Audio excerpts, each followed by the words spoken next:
guys, Zach here, coming at you with another video. So today is a Harry Potter related video, and a pretty big one at that, because recently Harry Potter has had its 20-year, basically birthday, I'm going to say. Harry Potter's been out for over 20 years since this video was recorded. Because obviously I'm a little bit late to the party. It released back in June of 1997, and it is now August of 2017. It's absolutely crazy. The fact that now Harry Potter's been out for 20 years. Longer than I've been alive. Harry Potter's actually older than me. I never really thought of it that way. So before we start the real meat discussion of this video, I figured I would show you 2 Harry Potter items that I've got recently. Of course, it'll probably be my next Harry Potter pickup video, since this isn't a really formal pickup video. So I'll show them now, and then I'll probably end up showing them again in the future. Firstly here, it's not like an official Harry Potter item, but it's a poster that I got from my door. It says Wizards Only Beyond This Point. Let me show it over here. Wizards Only Beyond This Point. A couple like hanger things are coming for this, probably in a week or so. So this will be really, really cool to hang outside my door. Hopefully that means no one will enter my room, because my whole family are muggles. Or is it not correct for me to say that now? Am I supposed to call them no-mages because no-mages are now a thing? I'm going to call them muggles just for simplicity's sake. Secondly, I kind of talked about this in my Harry Potter pickup video, the last one, number 4 I believe it is. The Harry Potter and the Philosopher's Stone limited edition, 20th anniversary edition book. Actually, to be honest, I don't know if it's limited, but I know it's a special edition. So, for those of you who don't know what my house is, besides me completely pointing it out in the last part of the Harry Potter Pickups series, I'm a Ravenclaw, and this is the Ravenclaw edition of the book. I absolutely love that the sides of the book are blue and gold, Ravenclaw colors. It's weird that they're always represented as blue and gray in the movies, but it's kind of because these colors don't mesh very well on clothing, so it's like, for marketing purposes, they put it as blue and gray.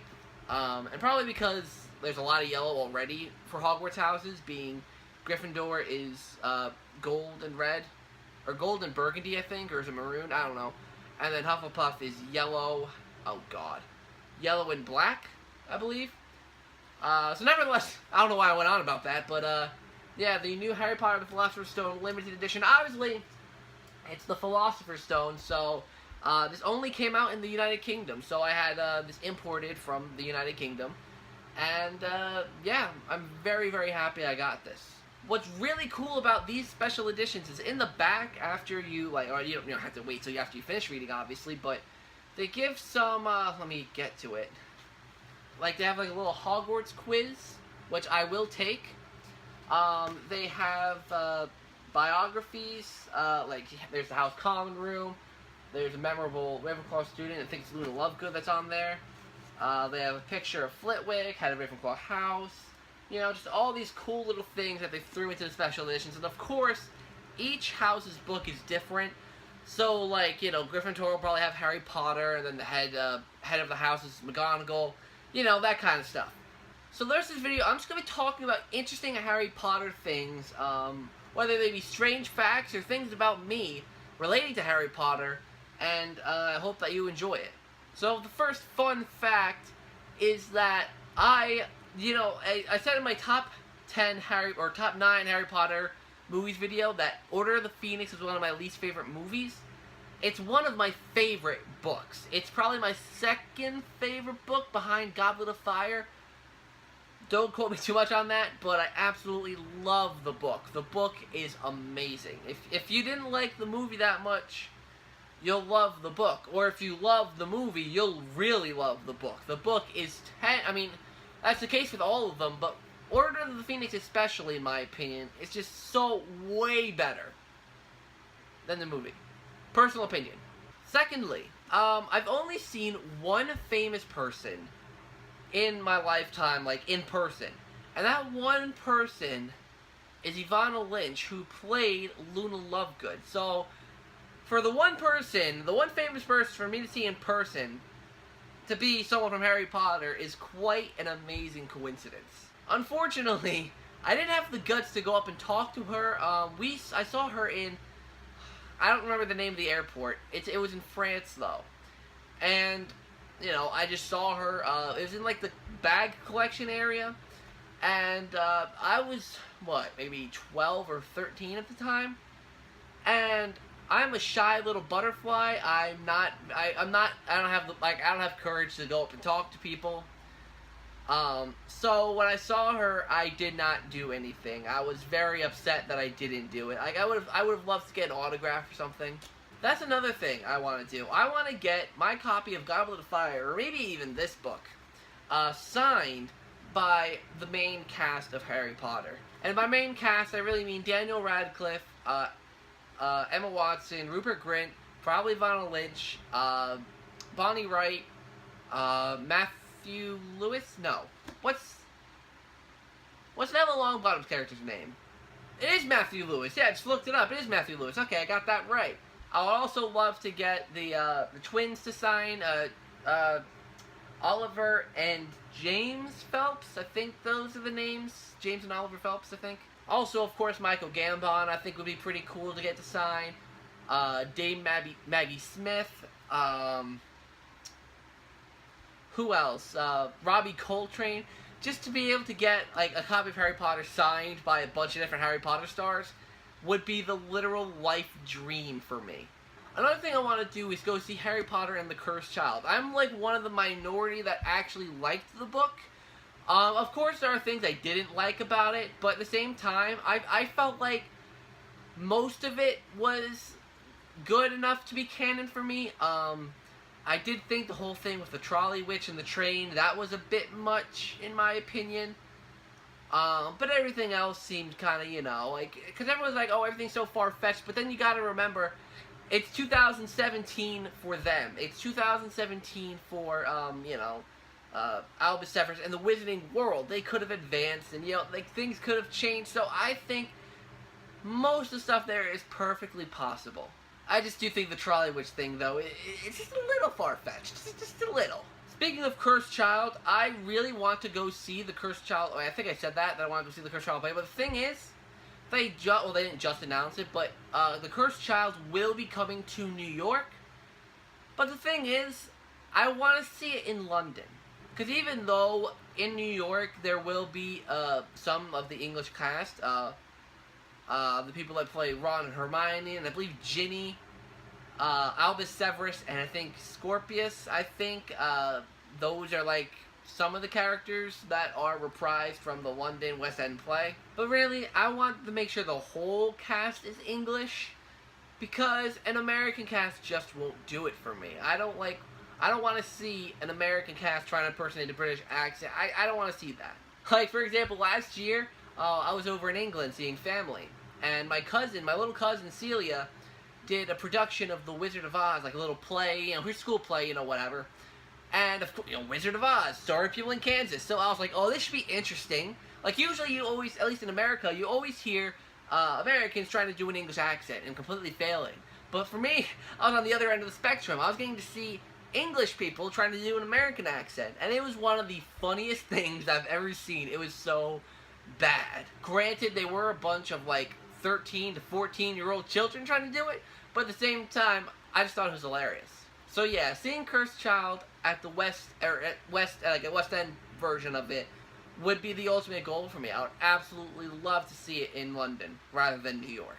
So next up, there's a Harry Potter studio tour over in England. If you're from England, United Kingdom, you know all about this, obviously. For those of us, some of us here in America that don't know what it is basically where they keep all the old props, I believe, and they have, like, built sets. Like, they recently added the Forbidden Forest, I believe, a couple months ago.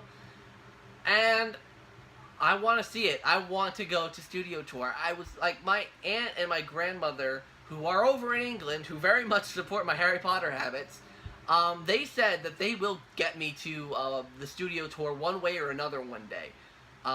Which, hey, I absolutely want to go. It's my number one want to go to place in the next couple years. I'm really hoping I can get there. In fact, I'm thinking about planning an England trip for next summer, so I might try to hop over there because I kind of want to. But yeah, after seeing lots of people talk about the studio tour, I always just get so hyped up and excited for it. I'm always just like, bring it on. I want to see it. I want to experience it. Especially as an American, when there's not much Harry Potter over here, literally. I go over to England, and I was walking around Manchester one day. I literally saw so many people walking around wearing Gryffindor shirts or just Harry Potter related shirts, and I'm just like, why can't we have girls like that over in America? God damn it, I want Harry Potter loving females in my life. I need that. Hit me up.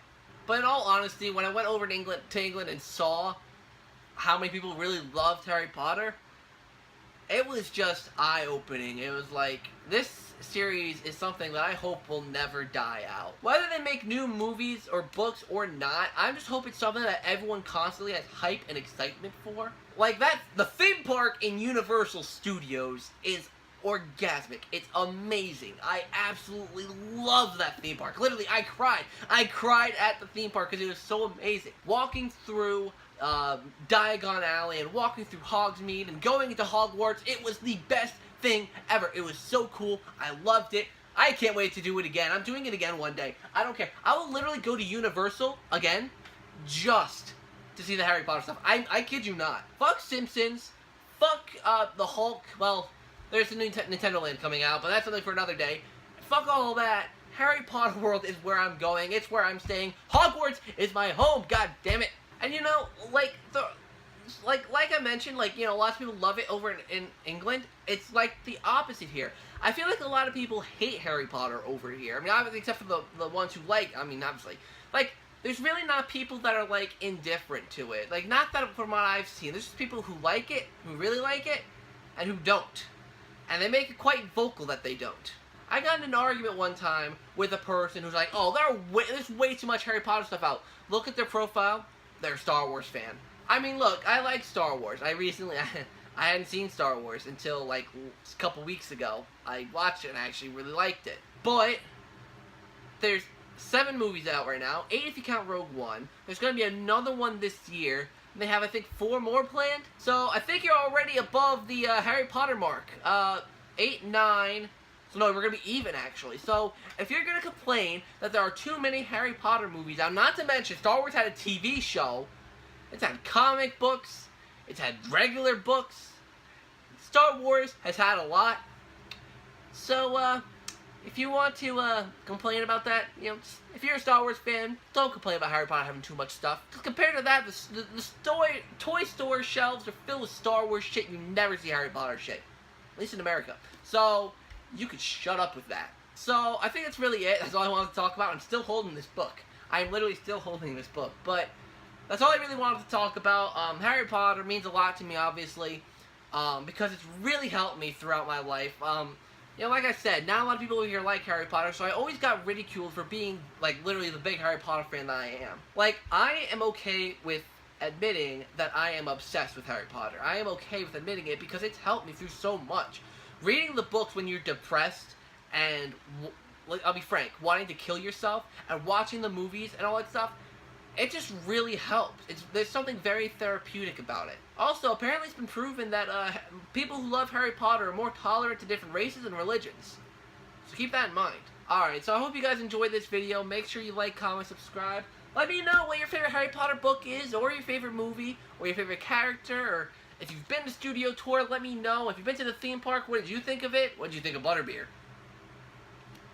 You gotta tell me what you thought of Butterbeer. I love Butterbeer, okay? I love Butterbeer. So thank you guys for watching. I think I said that like 3 times already, but third time's a charm.